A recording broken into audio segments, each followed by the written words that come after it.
والصلاة والسلام على أشرف المرسلين سيدنا محمد وعلى آله وصحبه أجمعين. Mes frères Hajjat, mes frères Hajjat, Allah subhanahu wa ta'ala, il vous a permis d'être parmi les Hajjaj, parmi les invités d'Allah subhanahu wa ta'ala dans ce domaine.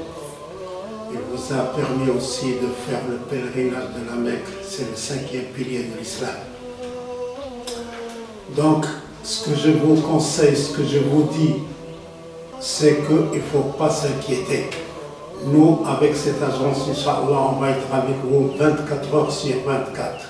N'importe quelle question que vous voulez poser, vous pouvez la poser, il n'y a pas de problème. On est avec vous partout, de l'aéroport Charles de Gaulle jusqu'au retour de l'aéroport Charles de Gaulle. Donc, il ne faut pas s'inquiéter. Mais quand même, on va discuter un petit peu du déroulement de toute la période de 21 jours, comment on va la passer, Inch'Allah, comment Allah, subhanahu wa ta'ala, Inch'Allah, il va accepter notre pèlerinage. Qu'est-ce qu'on va faire? Au début, on va y aller à l'aéroport, comme vous avez les convocations, vous devez être à l'aéroport à 16h parce qu'on a le vol à 19h30. Donc tout le monde soit prêt d'être là-bas.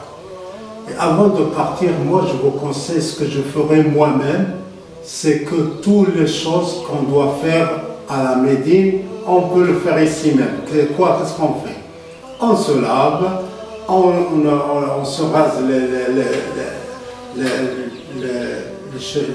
poils qu'on a, c'est-à-dire en dessous aussi contre les bras, sous les bras, etc. Et couper les ongles et se préparer. Parce qu'il nous reste combien? Quelques jours et on va faire le pèlerinage. Donc en quelques jours, les poils ne vont pas grandir. Donc, on prend l'avion, Inch'Allah, mais la seule chose que je vous conseille, je me le conseille à moi-même, c'est la patience. Parce qu'on aura des choses, des désagréments avec les Saoudiens. Ce n'est pas avec l'agence ni avec entre nous-mêmes, non. C'est avec les Saoudiens. Par exemple, en descendant à l'aéroport de la Médine, pour valider le passeport, des fois on reste jusqu'à 4h-5h. Pas tout le temps, mais quand même, il faut avoir la patience, il faut s'y attendre. Donc, il faut la patience. La Médine, on va commencer par la visite de la Médine. La visite de la Médine, ça n'a rien à voir avec le pèlerinage, avec le Hajj. Le Hajj, c'est à la Mecque, c'est pas au Médine. Médine, on va visiter la mosquée du prophète Mohammed sallallahu alayhi wa sallam. On va saluer le prophète sallallahu alayhi wa sallam avec Abu Bakr as-Siddiq et Omar ibn Khattab. Et aussi, on va faire les visites de Masjid Quba, la première mosquée bâtie dans le monde islamique, c'est Masjid Quba. Quand le prophète il a fait l'hégire entre la Mecque et la Médine, la première chose qu'il a fait, il a construit une mosquée à Quba. Donc, on va visiter Quba et on va visiter aussi les martyrs de Uhud. Donc, Shuhada Uhud. Et après, on va faire Salat Rak'atayn fi Rawda, c'est-à-dire un lieu entre la maison, les pièces du prophète sallallahu alayhi wa sallam et le mambar. Et alors le prophète il a dit, entre mes pièces et le mambar, c'est Rawda min Riyad al-Jannah. Donc on va visiter ça. On va rester quelques jours, mais Salat à la Médine, ça fait 1000 salats. Tu fais une prière, Allah t'écrit 1000 prières. Mais à la Mecque, une prière, ça fait 100 000 prières. Donc regarde combien de différence, 100 fois. Donc si on reste 4 jours, 3 jours, n'importe combien le nombre de jours, c'est bien. Quand on finit la visite, qu'est-ce qu'on fait? Le lendemain, le responsable nous dit, demain on va rentrer à la Mecque pour faire le pèlerinage de l'Umrah et le Hajj. Donc, le prophète sallallahu alayhi wa sallam nous a dit le Hajj en 3 catégories. Il y a Ifrad, c'est-à-dire le Hajj tout seul, ou bien Qiran, le Hajj avec l'Umrah à côté, ou bien Tamattu', ça veut dire l'Umrah et le Hajj, mais séparés. Le prophète a dit le meilleur des trois, c'est le Hajj séparé, le Tamattu'. Qu'est-ce qu'on fait? On rentre venir l'Umrah. On se prépare, moi je vais vous le dire, Inch'Allah, à la Médine.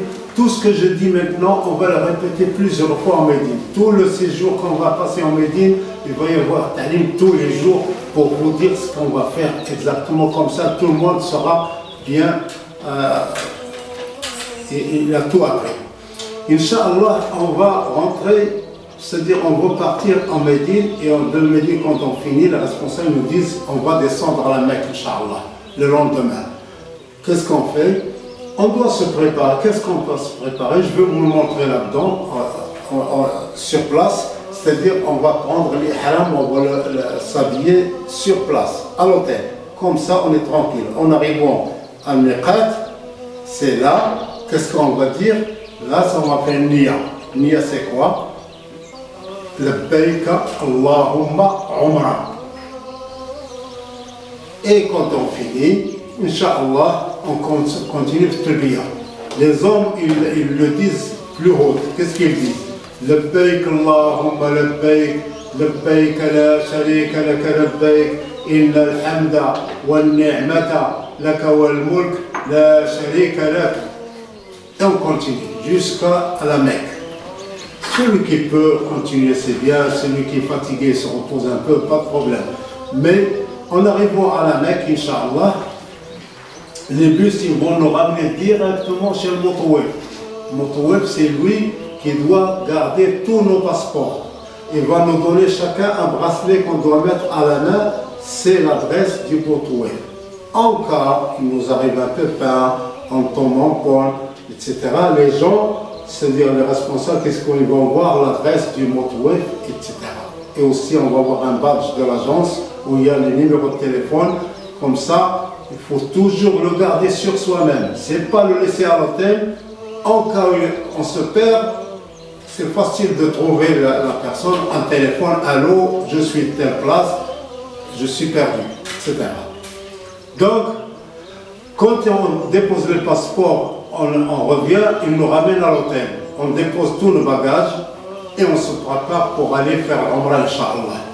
En arrivant à la Bayt Allah al-Haram, on rentre à la mosquée comme si on rentre à une mosquée normale. On rentre avec le pied droit et on fait le dua. Allahumma salli ala Sayyidina Muhammad, Allahumma ighfir li dhanbi wa ftah li abwaba rahmatik.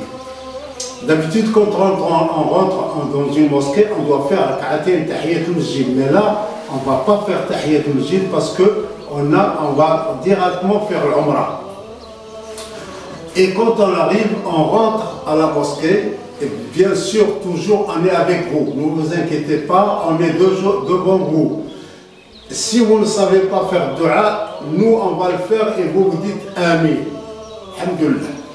Donc, qu'est-ce qu'on fait? On regarde Kaaba. Allah subhanahu wa ta'ala, chaque nuit, il descend 120 rahma, 120 bénédictions. 60 pour ceux qui font le tawaf et 40 pour ceux qui font la prière vers le Kaaba. Et 20 pour ceux qui la regardent seulement. Quand on regarde le Kaaba, qu'est-ce qu'on dit? Allahumma al-baytu baytuk, wal-amnu amanuk, wa haram haramuk, Allahumma zi baytaka hada tashrifan wa takriman wa ta'ziman, wa zid man tafa ilayhi wa man salla ilayhi tashrifan wa takriman wa ta'ziman. هذا الدعاء الذي نقوله علمه رسول الله صلى الله عليه وسلم. ثم نمشي حتى الحجر الأسود. من الحجر الأسود إن شاء الله من ثم نبدأ الطواف.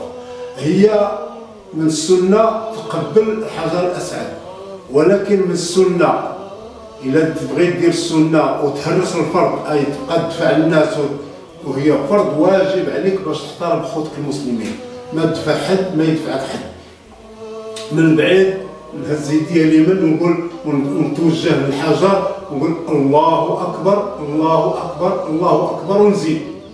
ثم اللي يعرف يقول اللهم إيمانا بك وتصديقا بكتابك ووفاء بعهدك واتباعا لسنة نبيك. ثم تمشي. فقبل ما نبدا الطواف غادي نعري الكتف اليمين.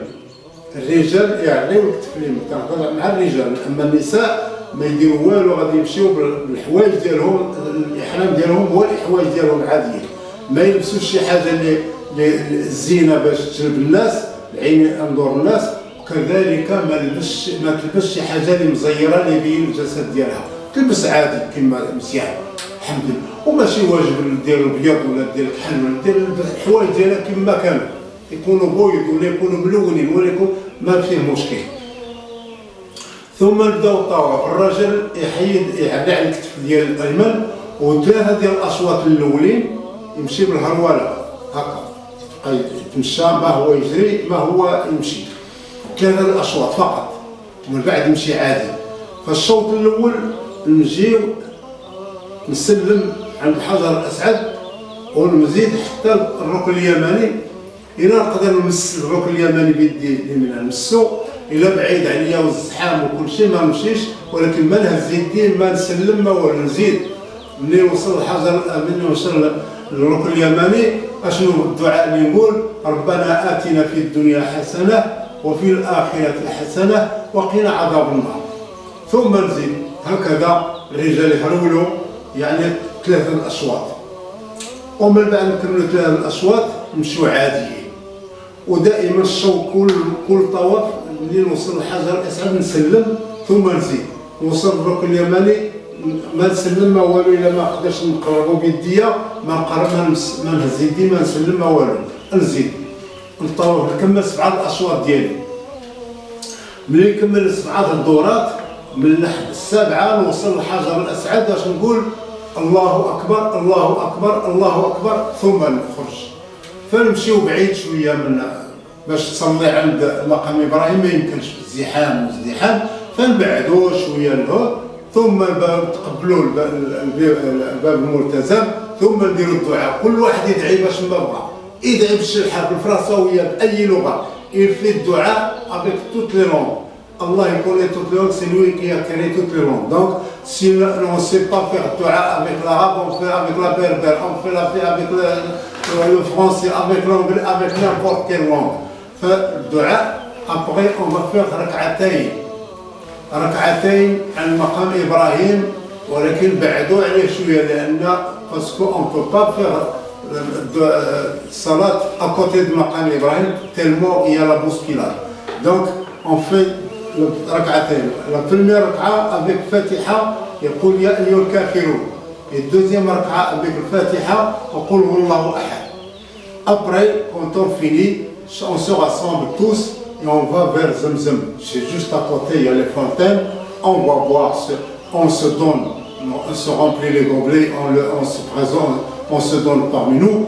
Quand on boit, tout le monde a bu, tout le monde est content, allez hop, on va vers Safa pour faire Saï, vers Safa ou Marwa, pour terminer l'Umrah. Quand on met au Safa, on monte Safa et on se dirige vers le Kaaba. Et on lève les mains et on fait الدعاء.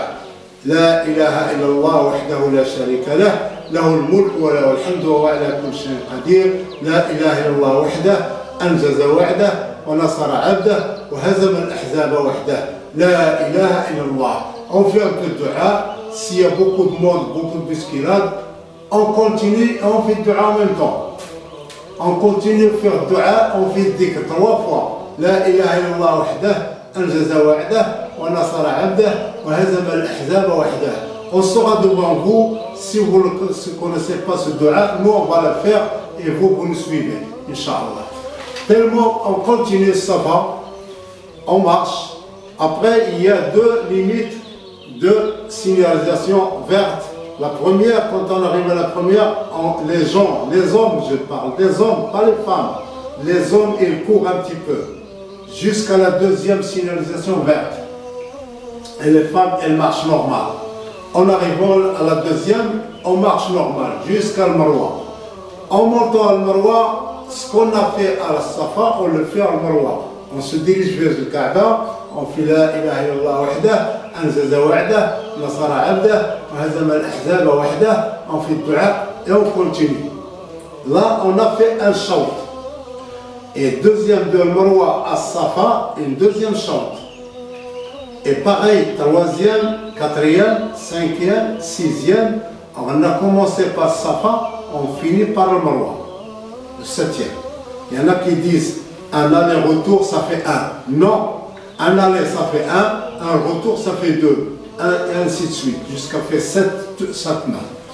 Quand on finit, ça y est, on a fait l'Umrah. Mais qu'est-ce qu'il faut faire? C'est comme ça la prière. la prière, quand tu finis la prière, qu'est-ce que tu dis? L'imam dit salam alaykum, ça, on est sorti de la prière. Et pour sortir de l'Umrah, il faut aller chez le coiffeur. Les hommes, ils vont ou bien avec la machine ou bien avec la lame. Et les femmes, en rentrant à l'hôtel, elles rassemblent ses cheveux et coupent une phalange, à l'équivalence d'une phalange. Un petit peu. Là, on a fini, les gens, ils enlèvent l'ihram, ils s'habillent normalement, ils sont pareils que les habitants de la Mecque. Jusqu'au 8e jour de l'Hijjah. Le 8e jour de l'Hijjah, là, on se prépare, on fait salat subh, et après, ceux qui veulent se laver, se lavent, et après, on remet l'ihram, comme on l'a fait au début. Et après, qu'est-ce qu'on dit? Labbayk Allahumma hijja. On ne va pas y aller jusqu'à Miqat pour faire l'ihram, mais on va le faire de l'hôtel, parce qu'on est des habitants de la Mecque. C'est pareil que les habitants de la Mecque. On habite à Mecca, donc l'ihram, on le fait à la Mecque. On s'habille comme avant, et les femmes également, elles s'habillent avec leurs habits. Elles se préparent. Qu'est-ce qu'il faut prendre avec eux? Ça, je vous le dirai aussi à la Médine, parce que je peux vous le dire maintenant, vous l'oublierez, mais je vous le dirai à la Mecque, à la Médine, Inch'Allah, il va y avoir tout ce que je dis maintenant, on va le répéter 3 ou 4 fois à la Médine. Donc, et en plus de ça, je suis avec vous, pas de problème. Donc, qu'est-ce qu'on fait? On doit prendre un kamis, un pantalon et quelque chose pour s'habiller à la mer quand on va Mina, parce que là maintenant, on va dire le Labbayk Allahumma hijja. On attend les bus, ils arrivent, ils vont nous remonter dans les tentes de Mina. En arrivant à Mina, qu'est-ce qu'on fait? On va Salat al-Dohr là-bas. Et Salat al-Dohr, ce n'est pas 4 rak'at, c'est 2 rak'at. Avec Adhan et Iqama. Après Salat al-Asr, arrivé le temps de Salat al-Asr, on va faire Adhan, Iqama, Salat al-Asr, rak'atayn, 2 rak'at. Arrivé le temps de Maghrib, l'Adhan, on va faire le Maghrib normal. Le Maghrib, il n'y a pas de taqsim. Arrivé Salat al-Isha, on va faire l'Adhan, on va faire Salat al-Isha rak'atayn. Et on va dormir là-bas. Et le lendemain matin, on se réveille, on fait Salat al-Subh, il y a rak'atayn sunnah. On va le faire. Et après, on va faire l'Adhan, on va faire rak'atayn sunnah, et on va faire rak'atayn al-Fard. Aussitôt fini, il y a les bus qui arrivent pour nous monter à Arafat. Le Nabi sallallahu alayhi wa sallam dit Al-Hajj Arafat. Celui qui n'est pas resté à Arafat, et le lendemain il dit oh, quand est-ce qu'on va faire Arafat? Il ne l'a pas fait. Donc, tu vas lui répondre tu le feras l'année prochaine, Inch'Allah. Mais cette année, c'est trop tard, c'est fini. Parce qu'Arafat, une journée. Donc, on va monter à Arafat. Arafat, peut-être on va arriver à Dohr, mais avant Dohr. Aussitôt arrivé au Salat Dohr, on va faire l'Adhan. Et on va faire Iqama, on va faire la prière de Salat Dohr. Et après, on va faire Iqama. Après, on va faire Salat al-Asr. Jam' Taqdim. Avec Dohr. Et on reste là-bas, on lit le Coran, on fait dua, on fait dhikr. Il ne faut pas perdre le temps. C'est un temps très précis. Parce que c'est le temps qui est très cher. Rasulullah il a dit le meilleur jour de l'année c'est Yom Arafat. Il faut faire dhikr, dua, surtout dua que du bien. Il ne faut pas faire dua mauvais. Frère, tu fais dua sur quelqu'un qui t'a fait du mal. Non. Par contre, tu lui fais dua du bien. Allah il va t'en donner pareil. Donc tu fais dua jusqu'à Salat al-Asr. Quand l'Asr il fait l'Adhan, tous les gens ils sortent des tentes et ils font dua. Il y en a qui font dua en groupe, il y en a qui le font tout seul. Chacun il dépose son dossier à Allah. Allah il accepte tout. Donc tu fais dua jusqu'à Salat al-Maghrib, jusqu'à le coucher du soleil. Et au coucher du soleil, on ne va pas faire le Salat al-Maghrib là-bas. On doit attendre les bus, on va monter dans les bus et on va descendre à Muzdalifa. Entre Arafat et Muzdalifa, à peu près 7 ou 8 km. Donc on va descendre là-bas, il n'y a qu'un terrain, il n'y a pas de bâtiment, ni tente, ni rien. Chacun il fait son petit tapis et on va faire Salat al-Maghrib et Salat al-Isha, Jamaat Akhir. On fait Salat al-Maghrib avec Salat al-Isha, Rak'atayn. Et après on va collecter les petites pierres, 7 ou 8 pierres, et on va dormir là-bas. Le lendemain matin, on doit se réveiller un peu plus tôt pour aller faire l'odo parce que les toilettes, il y a toujours beaucoup de monde. Donc il faut se réveiller un peu plus tôt pour faire l'ébullition, rentrer dans les toilettes et faire l'ébullition. Et après, on va faire Salat Subh. Salat Subh, on va faire l'adhan. On va faire Rak'atayn Subh, Rak'atayn Sunnah, après on va faire le Fajr. Quand on finit, avant le lever du soleil, on doit quitter Muzdalifa. Mais on va faire beaucoup de dua. Parce qu'Allah il a dit Adhkurullah 'inda mash'ar al-haram. Mash'ar al-haram, c'est Muzdalifa. Donc on va faire beaucoup de vocations d'Allah subhanahu wa ta'ala et faire dua. Après, des fois, on peut y aller à pied parce que c'est pas loin entre la Muzdalifa où on va être et les tentes, il y a à peu près 1 kilomètre, pas plus. Arrivons à la tente où on a été à Mina, on va déposer nos affaires et après les responsables vont dire on va faire Inch'Allah le Jamarat Aqaba, les 8 pierres qu'on a ramassées à Muzdalifa. On arrive à Jamarat, on va jeter les 7 pierres et on va faire dua et on va revenir. On revient chez le coiffeur ou bien entre nous-mêmes, on va se raser. Les femmes, comme d'habitude, ils rentrent dans leur tente et coupent un petit peu de leurs cheveux, un tout petit peu, une phalange. Et les hommes, ils vont le coiffeur, on va se raser se raser et après on va faire une douche. Surtout les hommes, faites attention à vos ceintures, ne laissez pas sur les portes. Accrochez-les à l'intérieur de votre douche. Sinon, il y a des voleurs parmi ceux qui travaillent. Ce n'est pas les hajjaj qui volent, c'est les ouvriers qui travaillent là-dedans, qui nous ramènent de l'eau, qui nettoient, etc. Et c'est arrivé à quelqu'un parmi nous dans le groupe auparavant, quand je prenais le hajjaj, il y a un monsieur qu'on lui a piqué sa ceinture parce qu'il a laissé accrocher sur la porte. Donc, après on va enlever l'ihram et on va s'habiller normalement. Là, on va rester parce qu'il y en a qui font Jamarat et tout de suite ils descendent à la Mecque pour faire Tawaf al-Ifada. Tawaf al-Ifada, c'est pareil qu'au Tawaf qu'on a fait au début. Parce que celui avant au début c'est Tawaf al-Umrah et maintenant c'est Tawaf al-Hajj. On va faire Tawaf 7 tours de Kaaba comme la première fois. Et on va faire Safa al-Marwa comme la première fois. Et aussitôt fini, celui qui n'a pas, nous on ne fait pas comme ça, parce que c'est dur pour faire le Jamarat et de Muzdalifa, on a mal dormi, à faire le Jamarat et descendre, faire Tawaf, faire Sa'i et revenir, c'est vraiment la galère. Je l'ai fait une seule fois, je ne l'ai jamais répété. Donc, qu'est-ce qu'on fait?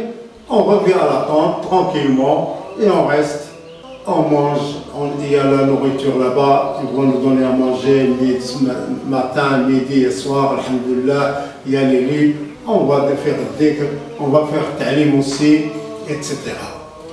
Et chaque prière, on va la faire à leur temps. Dohr, c'est Dohr, c'est 2 rak'at.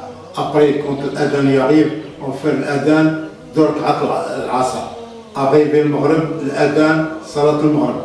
Arrivé Salat al-Isha, l'adhan, Salat al-Isha, Rak'atayn. Le lendemain, maintenant le Jamarat, on les a fait après Salat Subh, les 7 pierres.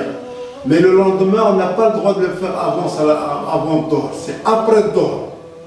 Entre Dohr jusqu'à presque minuit, on a tout le temps. Donc les responsables vont dire quand est-ce qu'on va y aller faire Jamarat. Là maintenant on va faire 21, 7 dans la première, 7 dans la deuxième. Quand on fait les 7 prières, 7 pierres, on jette une par une. Ce n'est pas les tous à la fois. Tous à la fois, ça compte une seule pierre. Donc on jette pierre par pierre. Chaque pierre qu'on la jette, on dit Bismillah, Allahu Akbar. Bismillah, Allahu Akbar. Jusqu'on jette les 7. Et après, on se rassemble et on fait dua. Et après, on va à la deuxième. On jette 7 pierres. Bismillah, Allahu Akbar. Bismillah, Allahu Akbar. 7 fois. Et après, on fait dua. Et après la troisième, Bismillah, Allahu Akbar, 7 pierres, et on ne fait pas de dua. Et on rentre à la tente. On revient à la tente. Le lendemain encore, pareil qu'aujourd'hui. C'est-à-dire 7 plus 7 plus 7. Chaque pierre, il faut dire Bismillah, Allahu Akbar. Pierre par pierre. Il faut qu'elle tombe dans le creux. Il ne faut pas qu'elle tombe dehors. Si elle tombe dehors, elle n'est pas comptée. De toute façon, je serai avec vous et je vous montrerai, ne vous inquiétez pas. Donc, quand on finit les 7 pierres, deuxième jour, on revient à la tente. Et là, on va se concerter. Si on veut faire le troisième jour, on reste à la tente. Si on ne veut pas, on doit finir la deuxième et on descend à la Mecque. Il ne faut pas qu'on reste jusqu'au coucher du soleil. Si on reste jusqu'au coucher du soleil, on doit rester dormir à la tente. Si Allah il a dit dans le Coran, فَمَنْ تَعَجَّلَ فِي يَوْمَيْنِ فَلَا إِثْمَ عَلَيْهِ وَمَنْ تَأَخَّرَ فَلَا إِثْمَ عَلَيْهِ لِمَنِ اتَّقَى. Là, c'est à nous de décider entre nous-mêmes. Si on veut faire 3 jours, on fait 3 jours, pas de problème, alhamdoulilah. Donc, quand on finit le Jamarat, on descend à la Mecque. On descend à la Mecque, on va directement à l'hôtel. Et toujours habillé normalement avec notre khamis et tout. Donc, pas de problème. On descend à l'hôtel, on dépose nos bagages. Et là, si on veut faire tawaf tout de suite, on le fait. Si on veut le lendemain, on le fait. Si on le fait dans 3 jours, on le fait. Les ulama, ils ont dit, vous avez le droit jusqu'à 40 jours pour faire tawaf et ifada. Mais à condition, les femmes avec les hommes, avec leur mari, ne se couplent pas. C'est interdit. Ni de parler de rien du tout. Mais, alhamdoulilah, nous, on va devoir le faire tout de suite. Pourquoi? Parce qu'il y a parmi nous les femmes, les jeunes filles, les jeunes femmes qui ont toujours les règles. Ça risque d'avoir des règles et après, elle n'a pas le droit de faire tawaf. Donc, on doit le faire tout de suite. Comme ça, on est tranquille. Le hajj est fini. Si on fait tawaf, et on fait sa'i, comme ce qu'on a fait au début, le hajj terminé. Ça y est. On fait tawaf, comme qu'on l'a fait au début, et on fait sa'i, et après on n'a pas à se raser la tête, ni à les femmes qui coupent les cheveux, non, ça y est, on l'a déjà fait avant. Donc, c'est fini le hajj. Qu'est-ce qu'on nous attend? Qu'est-ce qu'il nous reste à faire? C'est Tawaf al-Wada' le jour qu'on va quitter la Mecque pour aller à l'aéroport. Les responsables vont dire par exemple, dans 5 heures ou 6 heures, les bus seront là pour partir. Donc nous, on va aller faire Tawaf, seulement Tawaf. Seulement 7 tours de Kaaba. Il s'appelle Tawaf al-Wada'. C'est-à-dire, on va quitter la Mecque. Et quand on fait le Tawaf al-Wada', on n'a pas le droit d'aller faire le marché, acheter les habits, acheter quelque chose. Non, on peut même, la seule chose qu'on peut acheter, quelque chose de la nourriture par exemple, si on peut acheter quelque chose à manger, etc. Et on attend le bus, quand le bus il arrive, on sera prêt, nos bagages ils sont à la réception, les bus arrivent, on charge nos bagages et on quitte la Mecque. Al-Hajj termine, alhamdulillah. La seule chose que je vous demande, le seul conseil que je vous demande, le Hajj, c'est pas le tourisme. Le Hajj, c'est jihad fi sabilillah. Donc le Hajj, il y a beaucoup de choses, des désagréments qu'on ne peut pas, c'est-à-dire que l'être humain n'accepte pas. Mais qu'est-ce que je vous conseille, c'est la patience. Si vous avez la patience, Inch'Allah, le Hajj sera Inch'Allah accepté, Allah va accepter votre Hajj. Surtout, ne vous inquiétez pas, si quelque chose ne vous échappe maintenant, à la Médine, on va faire ta'lim tous les jours. et je suis avec vous 24 heures sur 24. N'importe quelle question pour la poser, vous aurez la réponse, à condition que ce soit sur le Hajj et l'Umrah, pas plus. On parlait de zakat ou d'autres choses. Inch'Allah, والله يوفقنا وإياكم إن شاء الله حج مبرور إن شاء الله. Surtout considérez-vous, vous êtes maintenant des pèlerins, la Hajjaj. Quand la personne, la personne, il donne son passeport, il donne son argent, c'est-à-dire il a décidé pour aller à la Mecque, Allah subhanahu wa ta'ala lui a écrit le Hajj. Donc, il faut faire le Hajj comme Allah il le veut, comme le prophète sallallahu alayhi wa sallam nous a enseigné. Jazakumullahu khairan.